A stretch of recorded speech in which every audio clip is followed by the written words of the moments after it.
Hello, and welcome to another ShootPlinker.com screencast. Today, we're going to be talking about scoring as it relates to the Sport of Plinker and the Plinker Systems electronic plate rack. So first, the lowest score wins. This is similar to golf or any of the other action shooting sports where time or speed and accuracy are the name of the game. So let's talk about some of the factors that make up a score. First, the all-flash delay. Now this is the time between the all-flash, which is your signal to start, and when the first target is identified or lit by the laser. So this is analogous to a draw time. The display interval is the period of time that each target is lit, or that the laser is on each target. Hit factor is a penalty. So the number of penalty points received for missing a target, and this is hard-coded at 10 points.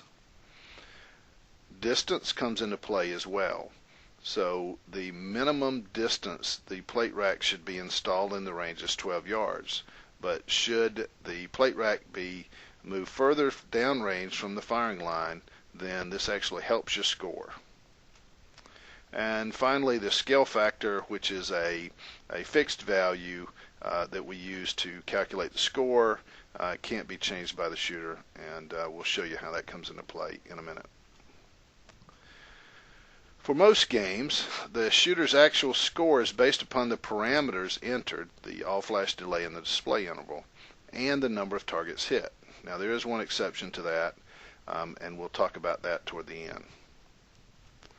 To improve your score, assuming that you've hit all of the targets, you must reduce your all-flash delay time and or your display interval.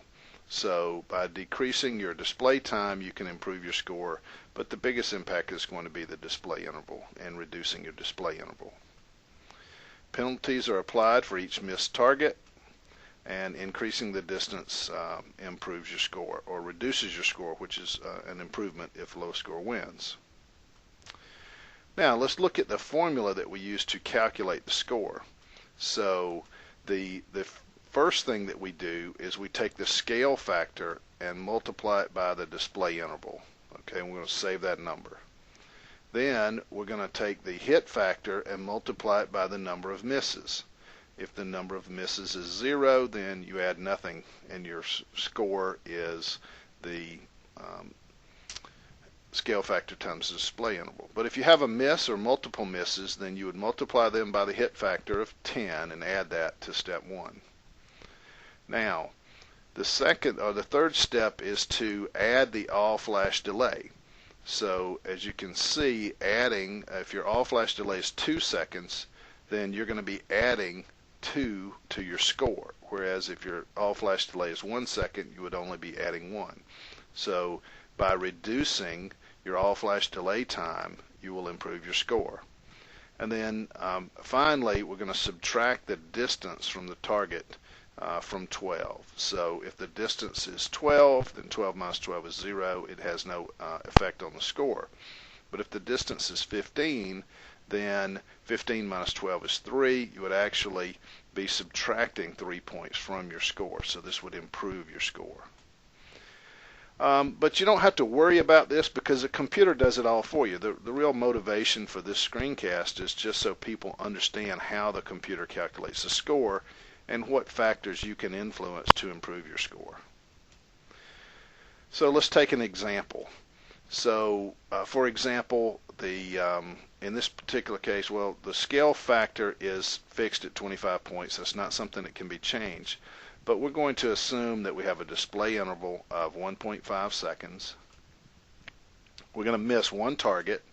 The hit factor, again, is hard-coded at 10 points. And we're going to choose an all-flash delay of 2 seconds. So the factors that the shooter can control are the display interval and the all-flash delay.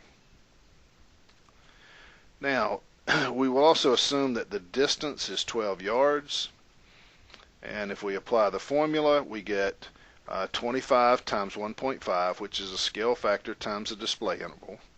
and then we're going to add that the number of misses times the hit factor. So in this case it would be 10, 1 times 10, plus the all flash delay, and then 12 minus 12 is 0. So we get 37.5 plus 10 plus 2 for a final score of 49.5. And so clearly by reducing the display interval, you're going to have the biggest impact on your score. So shoot faster, get a better score, but don't miss. Now, there is one exception to this scoring, and that is for, well, let's talk about the comments. I think we've covered these. Reducing ramification, or the ramifications of reducing display interval has the biggest impact. Your all flash delay or your draw time can also reduce your score, and increasing the distance to the target. So now let's talk about the exception to the scoring, and that is for the lights out game. This game is scored a little bit differently. The way this game works is after the all flash delay, the targets are all lit, and then as you shoot them they go out. And so this is really a raw speed game, and the shooter is based on how long it takes to shoot all the lights out. The display interval determines how long the game will run, or how long the lights are on before the game is over. So for example, if your display interval is set to 2 seconds, the shooter will have 9, which is the number of targets, times 2, which is 18 seconds to clear the plate rack. If the display interval is set to 1 second, the shooter would have 9 seconds to clear the plate rack.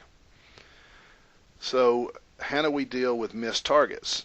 Well, if you miss a target in the lights out game, the penalty is 4 times the display interval times the number of misses.